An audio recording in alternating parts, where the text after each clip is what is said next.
Everyone, this is तनु टिप्टान। आज हम हमारे नेक्स्ट टॉपिक को करेंगे जिसके अंदर है हमारा नेक्स्ट चैप्टर नंबर है हमारा 3 बिजनेस स्टैटिस्टिक्स का। आपको पता होगा इससे पहले दोनों चैप्टर हो चुके हैं, चैप्टर नंबर 1 और चैप्टर नंबर 2। चैप्टर नंबर 2 जो इम्पोर्टेंट था उस पॉइंट ऑफ व्यू से मैंने करवाया। जो इम्पोर्टेंट है ना चैप्टर्स के अंदर एग्जाम के अंदर, मैं उनको साथ साथ एक्सप्लेन करते जा रही हूँ बहुत अच्छे से, और साथ में आपको नोट्स भी मिल चुके होंगे हमारे टेलीग्राम ग्रुप से।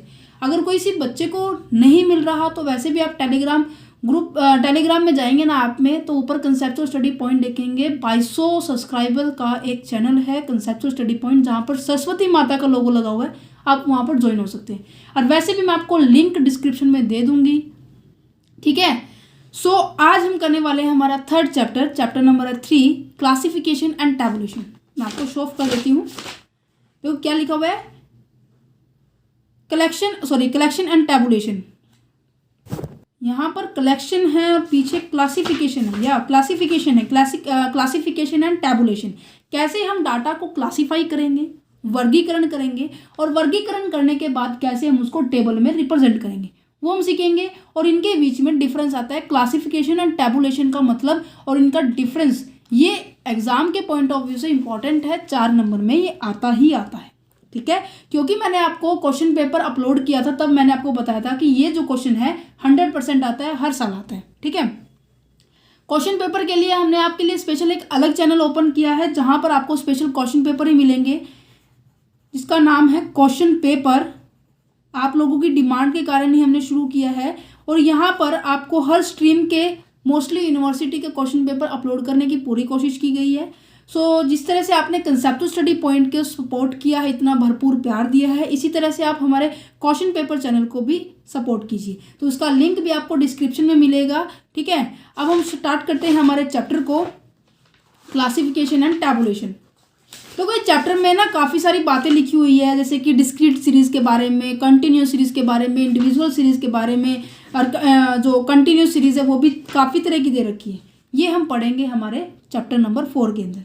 बट इससे पहले हम करेंगे क्लासिफिकेशन क्या होती है एंड टैबुलेशन क्या होता है। अब ये 2 वर्ड है ना, ये 2 वर्ड आपको हर जगह सुनने को मिलेंगे जब आप पूरी स्टैटिस्टिक्स पढ़ रहे हो, ठीक है। ये क्लासिफिकेशन एंड टैबुलेशन, आज इनका मतलब ही मैं क्लियर कर दूंगी, इनका डिफरेंस ही क्लियर हो जाएगा। देखो, क्लासिफिकेशन का मतलब पहले देखते हैं क्या है, फिर हम टैबुलेशन का मतलब देखेंगे। क्लासिफिकेशन का मतलब है किसी भी डाटा को जब हम क्लास के अंदर डिवाइड कर देते हैं। जैसे कि अब एक मान लीजिए कॉफ़ी की एक शॉप है, ठीक है। यहाँ पर डेली जो कस्टमर आते हैं 510 आते हैं, ठीक है।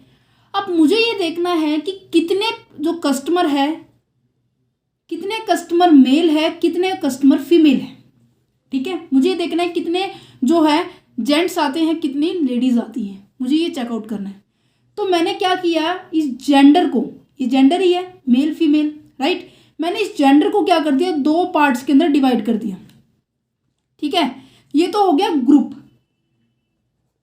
तो मुझे पता लग जाएगा कि 250 तो क्या होती है, मेल आते हैं, जो बाकी बचे क्या आते हैं 260%, इसको हम ना 500 कर लेते हैं, कैलकुलेशन थोड़ी सी आसान रहेगी, और 250 ही क्या होते हैं, फीमेल्स आती हैं, ठीक है जी। ये हो गया ग्रुप। जब मैं इसे हम ग्रुप भी कह सकते हैं, इसे हम क्लास भी कह सकते हैं। मैंने एक पर्टिकुलर क्लास बना दी, फीमेल्स की अलग क्लास है, मेल की अलग क्लास है, ठीक है। अब मैं देख रही हूँ कि कितने जो मेल हैं वो 30+ हैं, और कितने मेल 18+ हैं, ठीक है। 18 से लेके 30 तक है, 30 से लेके 60 तक इसके अंदर आते हैं। मैंने इसको फिर 2 पार्ट्स में डिवाइड कर दिया, तो ये क्या हो जाएगा, सब ग्रुप, या फिर इसकी सब क्लास, ठीक है जी। जब भी मैं किसी भी डाटा को जो मैंने कलेक्ट किया, मान ली मैंने कलेक्ट किया 500 जेंडर क्या होते हैं, 500 जो व्यक्ति हैं, जो 500 जो मानव हैं, कुछ भी बोलो, जेंडर है, वो क्या रहे हैं, शॉप के अंदर आ रहे हैं, शॉप के आकर कॉफ़ी पी रहे जा रहे हैं। अब मुझे देखना है कि कितने तो मेल है, कितने फीमेल है, तो इसको मैंने पर्टिकुलर फॉर्म में डिवाइड कर दिया, मेल और फीमेल के अंदर। फिर मैंने इसको फिर फर्दर डिवाइड कर दिया, तो हो जाएगा सब क्लास। तो क्लासिफिकेशन यही होता है, जब हम किसी पर्टिकुलर डाटा को उसकी करैक्टरिस्टिक्स, उसके गुण के अकॉर्डिंग हम क्या करते हैं, डिवाइड कर देते हैं। ठीक है, तो यहाँ देखो ये एग्जाम्पल एक और लिखा हुआ है मैंने, इसको भी समझेंगे। आपको ये वाला एग्जाम्पल आ गया होगा समझ में। देखो, division of a collection data, division करना, बांट देना किसी डाटा को जो हमने कलेक्ट किया है इन ए क्लास। हम क्लास में भी कर सकते हैं और सब क्लास में भी कर सकते हैं। अब जो मैंने अभी यहाँ पे एग्जाम्पल लिया था उसमें क्लास क्या थी, हमारी मेल और फीमेल की थी, और सब क्लास क्या थी, हमने पर्टिकुलर एज डिफाइन कर दी थी कि 18 से लेके 30 साल के कितने आते हैं और 30 से लेके 60 साल के कितने आते हैं। ठीक है, अकॉर्डिंग टू देयर करैक्टरिस्टिक्स, उसकी करैक्टरिस्टिक्स के हिसाब से। अब करैक्टरिस्टिक्स मतलब कि मेल और फीमेल को अलग अलग नेचर से हैं, ठीक है, उनको हमने डिवाइड कर दिया। तो ये होती है क्लासिफिकेशन। समझ में आया? इतना मतलब समझ में आया तो वीडियो को ज़रूर लाइक करना, ज़्यादा से ज़्यादा इस चैनल को शेयर करना कि आपकी तरह सभी बच्चों को कंसेप्ट क्लियर हो। ठीक है, तो अब इसके अंदर एक और एग्जाम्पल ले रखा है, मुझे रिसर्च करनी थी। ठीक है, मेरे को +2 क्लास का डाटा चेक करना था कि कितने बच्चे इंटेलिजेंट हैं, कितने बच्चे रेगुलर आते हैं, कितने बच्चों के नंबर क्या है 80+ हैं, और कितने बच्चों के नंबर क्या है 90+ और कितने बच्चों के नंबर हमारे 70+ है। मुझे डाटा कलेक्ट करना था। ठीक है, मैंने डाटा कलेक्ट किया, मैं स्कूल गई डाटा कलेक्ट करने के लिए, ऐसे दौड़ी स्कूल गई, और मैं गई +2 क्लास में। वहाँ के टीचर्स ने मुझे भी डाटा दिया, मैंने खुद भी ऑब्जर्व किया, थोड़े बहुत क्वेश्चन पूछ के कि बच्चे ऐसे इसका आंसर दो, इसका आंसर दो, इसका आंसर दो। जो बच्चा आंसर दे रहा है उसके हिसाब से मैंने उनको कंपेयर करा, तो डाटा मुझे सारा मिल गया, ये सारा डाटा मिल गया। ठीक है, सॉरी, यहाँ पे ना एक और लाइन जोड़ लेते हैं, हम एक ट्विस्ट लेके आते हैं कि मैं स्कूल गई थी, मेरे पास सब सारा 1 से लेके 12वीं क्लास तक का डाटा आ गया, स्कूल 1 से लेके 12 तक का था। बट मैंने क्या किया, हर क्लास का डाटा को अलग अलग में डिवाइड कर दिया। हर क्लास, जैसे कि +2 क्लास अलग, +1 क्लास अलग, 10th क्लास अलग, जितनी क्लासेज है उनको अलग अलग में डिवाइड कर दिया। अब उनकी करैक्टरिस्टिक्स क्या है, उनके गुण क्या है कि वो +2 क्लास के हैं, इनके गुण क्या है, ये +1 क्लास के हैं, तो उनके गुणों के अकॉर्डिंग मैंने उनको बांट दिया। ठीक है जी, अब मैं इसको आगे भी बांट सकती हूँ। अब देखो +2 क्लास के हैं, +2 क्लास के हैं, फिर मैंने बांट दिया कि ये तो होगी क्लास, फिर मैंने इसको बांट दिया बॉयज़ एंड गर्ल्स में कि कितने इस क्लास के अंदर बॉयज़ हैं, कितने इस क्लास के अंदर गर्ल्स हैं। मैंने इसको फिर सभी को ऐसे बांट दिया। ठीक है, तो ये हो गया सब क्लास। मैं इसके और भी क्लासिफिकेशन कर सकती हूँ, इसको और भी बांट सकती हूँ, बट हमारा मेन मकसद क्या है, क्लासिफिकेशन का मतलब समझना। जब भी हम किसी डाटा को उसके गुण के अकॉर्डिंग, उसकी क्लासिफिकेशन के अकॉर्डिंग, उसके जो क्या है नेचर के अकॉर्डिंग उसको हम डिवाइड कर देते हैं, ऐसे डाटा को हम क्लासिफिकेशन ऑफ डाटा कहेंगे। ठीक है जी, मतलब समझ में आ गया ना। Classification is a process of arranging a data in a group और a class according to their point of similarity and the dissimilarity. उनकी सिमिलैरिटी के बेस पे, उनकी डिसिमिलैरिटी के बेस पे हम उस पर्टिकुलर डाटा को डिवाइड कर देते हैं। ठीक है, ये सिमिलर करेक्टर के जो पर्सन होते हैं। ठीक है, अब देखो यहाँ पर बॉयज़ के जो करेक्टर है एक जगह चले जाएंगे, गर्ल्स के एक जगह चले जाएंगे, है ना। तो सिमिलर तरह के जो करेक्टर के जो डाटा होगा हम उनको एक क्लास बोलेंगे और दूसरे को दूसरी क्लास बोलेंगे या फिर ग्रुप बोलेंगे। ठीक है, इतना छोटा सा मतलब था क्लासिफिकेशन का। अब हम बात करते हैं टैबुलेशन। टैबुलेशन क्या होता है, जब भी हम इस डिफरेंस को समझने के लिए ना आपको इनका मतलब पता होना चाहिए, क्लासिफिकेशन और टैबुलेशन का। जब तक आपको इनका मतलब नहीं समझ में आएगा तब तक आप इनको डिफ्रेंशिएट नहीं कर पाओगे, क्योंकि बहुत से बच्चे कहते हैं कि मैम ये दोनों सिमिलर होते हैं, पर कुछ ये कहते हैं कि थोड़ा डिफरेंस होते हैं। जो कहते हैं उनको पता नहीं होता डिफरेंस, तो इनका मतलब पहले समझिए, देन उसके बाद हम डिफरेंस अच्छे से कर पाएंगे। ठीक है जी, तो यहाँ पर टैबुलेशन का मतलब समझते हैं क्या होता है। जब हम क्लासिफिकेशन कर लेते हैं ना, कहते हैं ना, जब हम पहली सीढ़ी के ऊपर स्टेप रख लेते हैं तभी हम दूसरी पर रख पाएंगे, तभी हम तीसरी पे, फिर फर्स्ट पैडी, ऊपर वाली पैडी पर चढ़ने के लिए हमें पहले इनके ऊपर पहुंचना पड़ेगा। तो टैबुलेशन पर पहुंचने के लिए आपको पहले क्या करना पड़ेगा, क्लासिफिकेशन करना पड़ेगा। मतलब क्लासिफिकेशन आपका पहला स्टेप है और टैबुलेशन आपका सेकंड स्टेप है। पहला मेन डिफरेंस तो आपका यहीं आ गया है। ठीक है जी, तो क्या लिखा है, after classification of A data को क्लासिफाई करने के बाद उसके गुणों के, उसकी सिमिलैरिटी, उसकी डिसिमिलैरिटी के अकॉर्डिंग हमने उसको बांट दिया। It's arrange in a statical data systematic arrange of a data in a column and row. जब हम डाटा को जो ऑलरेडी क्लासिफाइड हो चुका है उस डाटा को सिस्टमेटिक वे से अरेंज करने के लिए, उसको रिप्रेजेंट करने के लिए, उसको दिखाने के लिए कि वो ईजिली से सबको समझ में आ जाए। अब मैंने ऐसे ऐसे करके दिखा दिया, कई बार एकदम से नज़र डालो तो समझ नहीं आता, बट अगर मैं ऐसे बॉक्स बना दूँ, ठीक है, बॉक्स बना के ऐसी लाइनें पाते हैं ना, और ऐसे लाइनें भी पाते हैं, हर एक इंसान पाता है, सबको पता है कि ऐसे हम बिंगो भी खेलते थे ना, याद आया, बिंगो खेलते थे। तो ऐसे जब हम क्या करते हैं, ऐसे लाइनें लगाते हैं हॉरिजेंटली इस तरह से, और इस तरह से वर्टिकली लगाते हैं, ये बनती है टेबल। अब इस टेबल के अंदर 2 पॉइंट अभी मैंने बोला ना कि ऐसे हॉरिजेंटली और वर्टिकल लगाते हैं, इस हॉरिजेंटल वाली लाइन को क्या बोलते हैं, रो, और वर्टिकल लाइन को बोलते हैं कॉलम। बिंगो तभी खेलना अब जब आपको ये पक्का याद हो जाए, ठीक है। तो रो और कॉलम की हेल्प से हम क्या करते हैं, टेबल बनाते हैं, ठीक है जी। तो अगर बेसिक पर्पस अगर बताऊं इसका, अब मैं ये लिखूं कि यहाँ पर बॉयज़ है, यहाँ पर गर्ल्स है, यहाँ पर डाटा लिखा हुआ है, तो आप इसको इजीली क्लासीफाई कर सकते हो, ठीक है। तो सिंप्लीफाई करना प्रेजेंटेशन ऑफ ए डाटा, जो आपने डाटा को प्रेजेंट किया है ना उसको आप आसानी से शो ऑफ कर सको। फैसिलिटेट द कंपैरिजन, आप कंपैरिजन भी कर सकते हो, यहाँ पे लिखा है 25, यहाँ पे लिखा है 30, आप इजीली से जल्दी से कंपेयर कर पाओगे कि गर्ल्स ज़्यादा कैटेगरी के अंदर ज़्यादा नंबर लेके आते हैं, बॉयज़ नहीं आते। अगर हाइट की बात की जाए, हाइट किसकी ज़्यादा होती है, बॉयज़ की सबसे ज़्यादा होती है। तो यहाँ पे मान लीजिए हाइट यहाँ पर इंक्रीजअप में दिखाई, मान लीजिए 6 फुट लिखी हुई है और लड़कियों की हाइट लिखी हुई है 5 फुट। तो आप इजीली कंपेयर कर सकते हो कि लड़कियों की हाइट कम होती है और लड़कों की हाइट ज़्यादा होती है ना। वैसे मैं एग्जाम्पल दे रही हूँ, ठीक है, कोई अपने ऊपर मत ले लेना।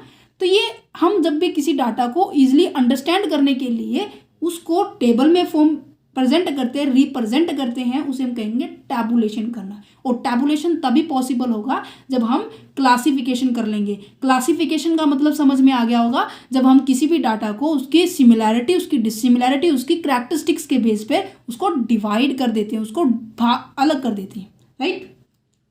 तो डेफिनेशन क्या दे रखी है, tabulation in its broadest sense in any ordinary arrangement of a data column and row. जब भी हम किसी भी डाटा को ऑर्डिनरली, या फिर ऑर्डिनरली को हमने पढ़ा था सेकंड चैप्टर के अंदर, ये स्केल है मेजरमेंट करने की। किसी भी डाटा को जब हम मेजर करते हैं, हम उसको क्या करते हैं, रैंक में मेजर कर लेते हैं, रैंक में अरेंजमेंट कर देते हैं, वो भी कॉलम और रो की हेल्प से, ठीक है जी। मतलब समझ में आया। अब इनकी हम डिफरेंस के ऊपर पहुंचते हैं। डिफरेंस ऐसे फटाफट होंगे क्योंकि आपको बड़े मतलब समझ में आ गया। तो देखो डिफरेंस क्या है, डिफरेंस ये है ये कि बेसिक डिफरेंस सबसे पहला क्या है, arranging a data into a different group based on it's characteristics. किसका मतलब बताया था मैंने, ये क्लासिफिकेशन का, कि कैरेक्टरिस्टिक्स के बेस पर हम क्या कर देते हैं, ग्रुप क्रिएट कर देते हैं, ग्रुप के अंदर डाटा को डाल देते हैं, अरेंज कर देते हैं। बट जब हम यही डाटा को इफेक्टिव वे में रिप्रेजेंट करते हैं टेबल के अंदर with the help of row and column. अब मुझे कोई बताएगा रो, अब मैंने पेज पलट दिया, जल्दी से आंख बंद करके बताइए, रो कैसी लाइनें होती है, खड़ी लाइन होती है, हॉरिजेंटल होती है, वर्टिकल होती है। यस, वेरी गुड, हॉरिजेंटल होती है। कॉलम कैसी लाइन होती है, इसके अपोजिट वर्टिकल, ठीक है जी। इससे नेक्स्ट पॉइंट क्या है, इसको मैं पढ़ भी देती हूँ। Represent the data in a more organized way, for example in a row and column. जब हम किसी भी डाटा को बहुत ही अच्छे तरह से रिप्रेजेंट करते हैं उसे हम टैबुलेशन कहते हैं। नेक्स्ट पॉइंट है सेकेंड पॉइंट, कि ये किस ऑर्डर में होता है, हैपन आफ्टर, कौन किससे पहले कौन किससे बाद आता है। अब मैंने बोला कि अगर आपको सबसे पहले डाटा इकट्ठा करना पड़ेगा, डाटा इकट्ठा करने के बाद आप उसको क्लासिफिकेशन करोगे, क्लासिफिकेशन करने के बाद फिर आप क्या करोगे, आप फिर उसको टेबल में रिप्रेजेंट कर दोगे। तो नॉर्मल सी बात है, सबसे पहले क्लासिफिकेशन आती है, फिर हमारी टेबल में आती है। It take place after data has been collected. जब हम डाटा को कलेक्ट कर लेते हैं ना, तब जाके कहीं हम क्लासिफिकेशन पे पहुंचते हैं। जब क्लासिफिकेशन कर ली तो हम क्या कर लेंगे, टेबल पे भी पहुंच जाएंगे, ठीक है जी। नेक्स्ट आता है कि कैसे कैसे मेथड्स होते हैं हम डाटा को अरेंज करते हैं। Method of arrange the data, they arrange the data based on their characteristics and behaviour. Classification के अंदर हम डाटा को किस तरह से अरेंज करते हैं, उसके गुण, उसके बिहेवियर, उसकी सिमिलैरिटी, उसकी डिसिमिलैरिटी, मतलब कि एक पर्टिकुलर ग्रुप बना के करते हैं, है ना। बट टेबल की बात की जाए, टेबल तो हम क्या इसमें करते हैं, केवल और केवल रो एंड कॉलम में करते हैं, जिस तरह से ऐसे। ठीक है जी। नेक्स्ट आ जाते हैं व्हाई इट एग्जिस्ट। क्यों हम क्लासिफिकेशन करते हैं, क्यों हम टैबुलेशन करते हैं, इसका पर्पस क्या होता है। अब अभी मैंने आपको बताया पर्पस यही होता है डाटा को क्लासिफिकेशन करने का। अब एक तो पूरी क्लास में ऐसे ढूंढते रहो कौन लड़के ने, किस लड़के की हाइट लंबी है, किस लड़की की कम है, किसने ज़्यादा नंबर लिए, किसने कम नंबर लिए हैं, किसने क्या कुछ परफॉर्म किया। एक तो पूरे सर्कल में से करो। एक हमने प्रॉपर ग्रुप बना दिया, उसको एनालाइज कर अच्छे से कर पाएंगे। और जब हम इसको अच्छे तरह से रिप्रेजेंट करते हैं टेबल में, तो हम डाटा को अच्छे से समझ पाएंगे, कंपैरिजन करने में हमारे पास हेल्पफुल होगा, right. Next and last difference is that कि डिवाइड डाटा इनटू, डाटा को किस में डिवाइड करते हैं, इसमें ग्रुप में होता है, सब ग्रुप में होता है, बट इसके अंदर हेडिंग्स में होता है। ऊपर ऐसे हेडिंग्स लिखी थी ना मैंने, boys girls and serial number, ऐसे टोटल, राइट। यहाँ पे हेडिंग्स होती है, यहाँ पे ग्रुप एंड सब ग्रुप्स होती हैं। ठीक है, पूरा चैप्टर हो गया। अब देखो 15 से 16 मिनट भी नहीं पूरी हुई, मैंने पूरा चैप्टर कंप्लीट करवा दिया। यही आपके एग्जाम में इंपॉर्टेंट है, ठीक है। बट मैं आपको फिर भी आपके चैप्टर को ओवरव्यू कर देती हूँ, क्या क्या है इसके अंदर। ऑब्जेक्टिव है, यही बात है, सिंप्लीफाई किया हुआ है डाटा को, ठीक है, कंडेंस किया हुआ है, इकट्ठा किया हुआ है। इवन चाहे वो आर्ट के स्टूडेंट हो, साइंस के स्टूडेंट हो, कॉमर्स के स्टूडेंट हो, सबका डाटा बता दिया। 3,000 स्टूडेंट्स हैं, फिर उसको अलग से कंपैरिजन कर सकते हैं, ठीक है। सिमिलैरिटी और डिसिमिलैरिटी के बेस पे, सिमिलैरिटी और डिसिमिलैरिटी के बेस के ऊपर हमने क्या कर रखा है, डाटा को इकट्ठा किया है, एनालिसिस कर सकते हैं हम, उस डाटा को प्रॉपरली यूटिलाइज कर सकते हैं जिसका जिस जगह यूज़ हो रहा है, ठीक है। डाइवर्सिटी दिखा सकते हैं, डिफरेंस क्या है, हम सब चीज़ कर सकते हैं, ठीक है। अब डाटा को रिप्रेजेंट करने का तरीका ना काफ़ी तरह का होता है, ये इंपॉर्टेंट नहीं है, इसको आप बेसिक से स्किप कर सकते हैं। अगर आप चाहते हैं इसको पढ़ना तो पढ़ सकते हैं, कोई दिक्कत वाली बात नहीं है। फिर आ जाता है कि सीरीज़ कैसी होती है। इस सीरीज़ को मैं आपको हमारे नेक्स्ट चैप्टर नंबर 4 के अंदर एक्सप्लेन करूंगी। Discrete series, continuous series and is a individual series. ये तीनों सीरीज इंपॉर्टेंट है, तभी हमारा क्या है 4th चैप्टर है ना, जो measurement of a tendency, central tendency, ये तभी हो पाएगा जब आपको इन सीरीज़ के बारे में पता होगा। ये भी बहुत आसान चैप्टर है, सबसे आसान चैप्टर है हमारे, जो जहाँ से 15 नंबर का क्वेश्चन आ जाता है। थ्योरी का भी आ सकता है, प्रैक्टिकल भी आ सकता है, ठीक है। और नेक्स्ट आ जाता है फिर यहाँ पे कंटिन्यूस सीरीज की, यहाँ पे टाइप्स बता रखी है कि ये क्लास इंटरवल इस तरह से होते हैं, मिड वैल्यू इस तरह से निकालते हैं, क्लास फ्रीक्वेंसी क्या होती है, एक्सक्लूसिव मेथड होता है, इंक्लूसिव मेथड होता है, काफ़ी सारे। इसको हम ना नेक्स्ट चैप्टर के अंदर करेंगे, ठीक है। Thank you for watching this video, have a nice day.